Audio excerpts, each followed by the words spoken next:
Students, I want to ask you a few questions before I tell you today's lesson. Can you answer?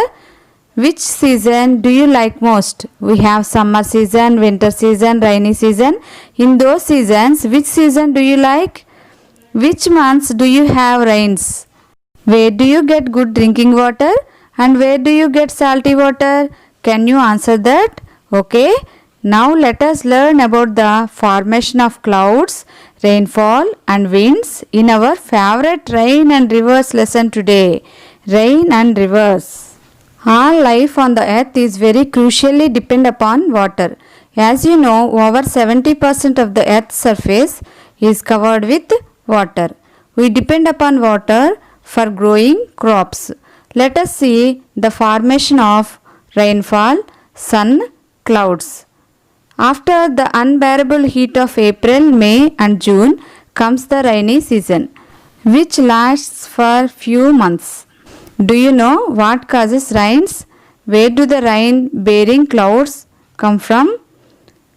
Let us see.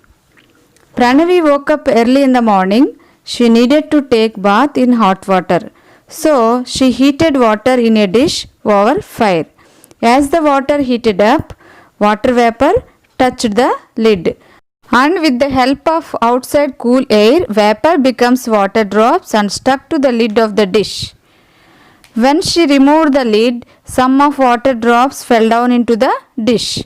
By observing this, she realized that the water evaporates and later it becomes condensed into water by cooling. The story of rain begins with water vapor. What is water vapor? When you dry your wet clothes in the open, you see that the water disappears after a while and the cloths dry. Similarly, if you keep some water in a plate, it dries up in a couple of days. Actually, water in the cloth or in the plate becomes water vapor and mixes with the air through a process called evaporation. What is evaporation? Change of water into vapor is known as evaporation.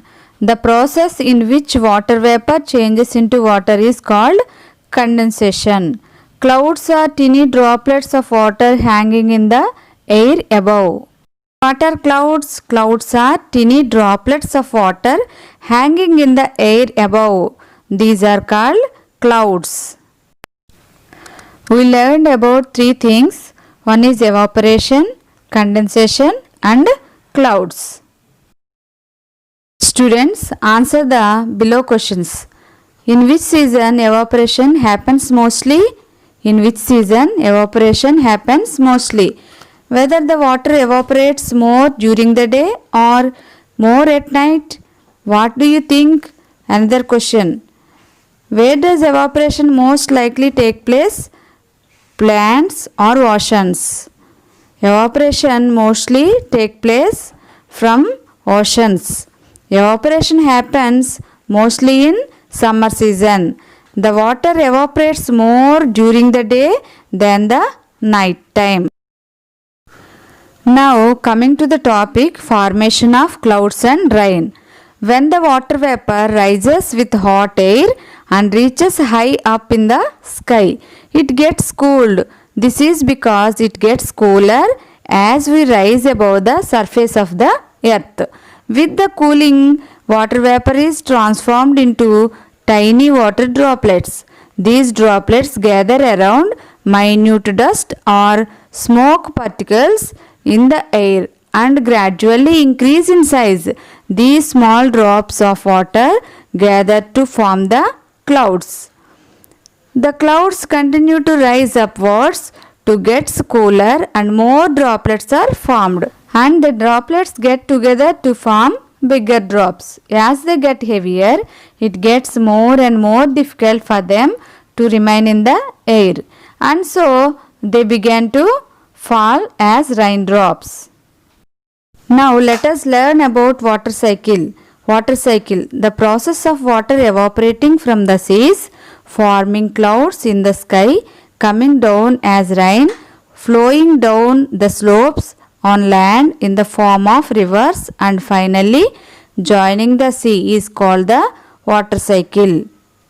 Cycle is evaporating from the seas, forming clouds and flowing down the slopes and finally joining the sea is called water cycle. This process is called water cycle. Why do you think it is necessary for clouds to rise in order to cause rain? Have you ever observed dew? Where it is formed? In which part of the day will you find fog? In which season do you have more fog days? Have you ever seen snowfall? Let's find out though. Precipitation. Different forms of condensation of water vapor is known as precipitation. This may take place in the form of dew, fog, rain, snow or hail. Moisture in the air can fall in the form of rain, in the form of snow, in the form of sleet and in the form of hail, all of which we can call precipitation. Humidity. The amount of invisible water vapor present in the atmosphere is known as humidity. When temperature and humidity are high, we feel uncomfortable. We perspire and sweat does not evaporate quickly. We feel sticky and such weather is called sultry.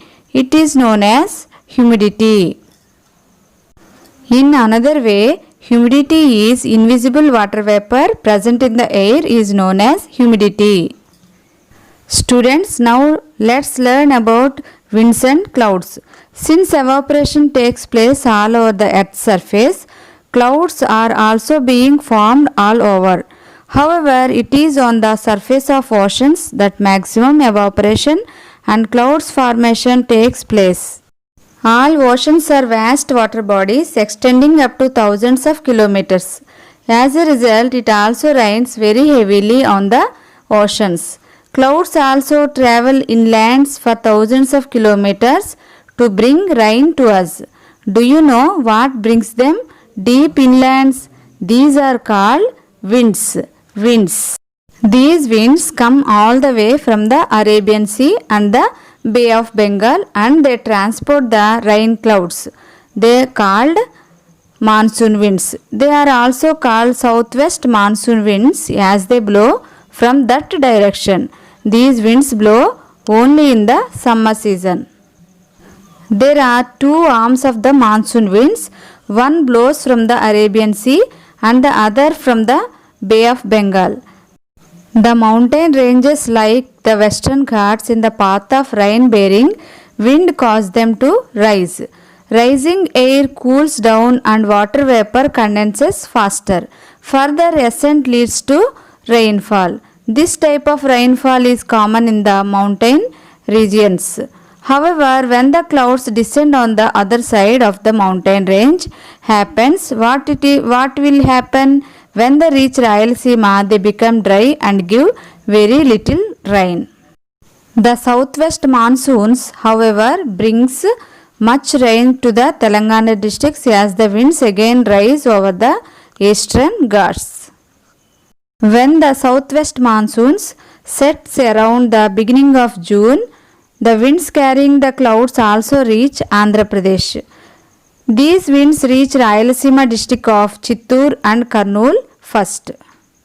And after, only dry clouds and winds reach Rayalaseema districts. In the months from May to October, cyclones from the Bay of Bengal causing widespread rains in coastal and inland Andhra Pradesh. Rain causing by whirling storms is called cyclonic rain. These cyclones are formed in the sea due to intense heating up in summer. In a cyclone, winds blow from every side towards the center of it. The whirling air rises up and causes rain. The center of the cyclonic storm moves fast with the wind and hits the coastal areas causing heavy rains and winds. While these brings rains to the coastal region, they also cause much destruction. Northeast monsoons. The direction of winds reverse after October as the winds begin to blow from the Bay of Bengal southwestwards. These causes heavy rains in October to December months in coastal Andhra Pradesh and moderate rains in Rayalaseema and Telangana districts. This is called northeast monsoons or the return monsoon season. Let us know about rain gauge. An instrument by which the rainfall is measured is known as rain gauge. The amount of rainfall for a unit area is measured in centimeter. You are seeing this one. This is called rain gauge. If we want to measure the amount of rainfall, we have to fix rain gauge in a certain open place. When it rains, the water level in the bottle rises. Measure the height of water with the help of a scale and you will get the rainfall in centimeters for your area during the period. Now we are watching the map is distribution of annual rainfall in Andhra Pradesh. This map is very useful to measure rainfall areas in our district. Rainfall is divided into three types. One is moderate rainfall, low rainfall, very low rainfall. The showing districts which are in red color are moderate rainfalls. This is in 100 centimeters and above. These are called moderate rainfall areas. And that's showing districts which are in between 60 to 99 centimeters, low rainfall areas. Those are in green color.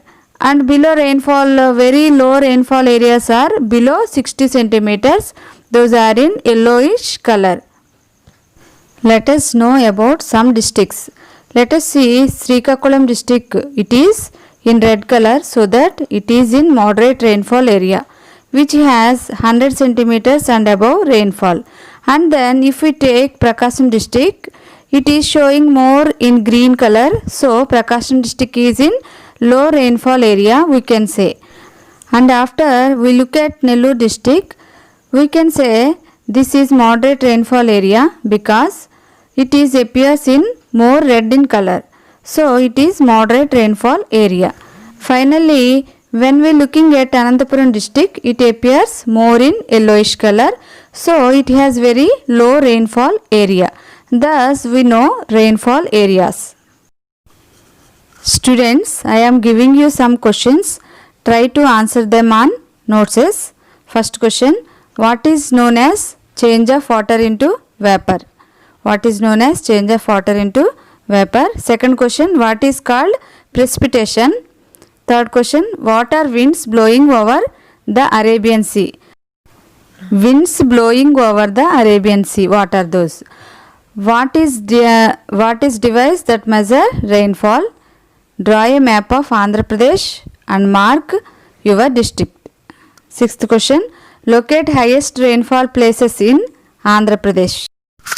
Students, hope you understand this lesson well. Let's meet again with another lesson. Until then, leave.